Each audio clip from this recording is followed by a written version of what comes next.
Truck ಒಂದು ಚಹಾದ ಅಂಗಡಿ ಹತ್ರ ನಿಂತಿತ್ತು.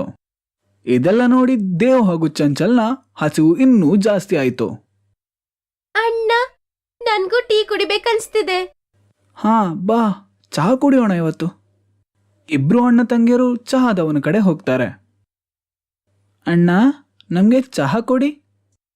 ಆಯ್ತು ಮಗ, 20 ರೂಪಾಯಿ ಕೊಡು, ಈಗಲೇ ಮಾಡ್ಕೊಡ್ತೀನಿ. ಇದು ತುಂಬ ದೊಡ್ಡ ಹಣವಾಗಿದೆ. ಇಷ್ಟೊಂದು ಹಣ ನಮ್ಮ ಹತ್ರ ಇಲ್ವಲ್ಲ. ಹಾಗಾದರೆ ಬೇಕಾರಿ ಪ್ಲಾಟ್ಫಾರ್ಮಲ್ಲಿ ಭಿಕ್ಷೆ ಬೇಡಲ್ವಾ? ನಂದ್ಯಾಕೆ ಬೆಳಗ್ಗೆ ಬೆಳಗ್ಗೆ ಟೈಮ್ ವೇಸ್ಟ್ ಮಾಡ್ತಾ ಇದೆಯಾ? ಪಾಪ ದೇವ್ ಹಾಗೂ ಚಂಚಲ್ ಕೂಗ್ತಾ ಪ್ಲಾಟ್ಫಾರ್ಮ್ ಕಡೆ ಹೋದ್ರು. ಆಗೊಬ್ಬ ಪ್ರಯಾಣಿಕ ಇವರಿಗೆ ಊಟ ಕೊಟ್ರು. ಇಬ್ರು ಮಕ್ಕಳು ಊಟ ಮಾಡಿ ತುಂಬಾ ಖುಷಿ ಪಟ್ರು ಹಾಗೂ ಅಲ್ಲೇ ಪ್ಲಾಟ್ಫಾರ್ಮ್ ಅಲ್ಲಿ ಕುತ್ಕೊಂಡ್ಬಿಟ್ರು. ಇಬ್ರು ಅಣ್ಣ ತಂಗಿಯರು ಅಲ್ಲೇ ಕುತ್ಕೊಂಡಿದ್ರು. ಆಗ ಅವರು ನೋಡಿದ್ರು, ಅಲ್ಲೊಂದು ಟ್ರೈನ್ ಬಂತು.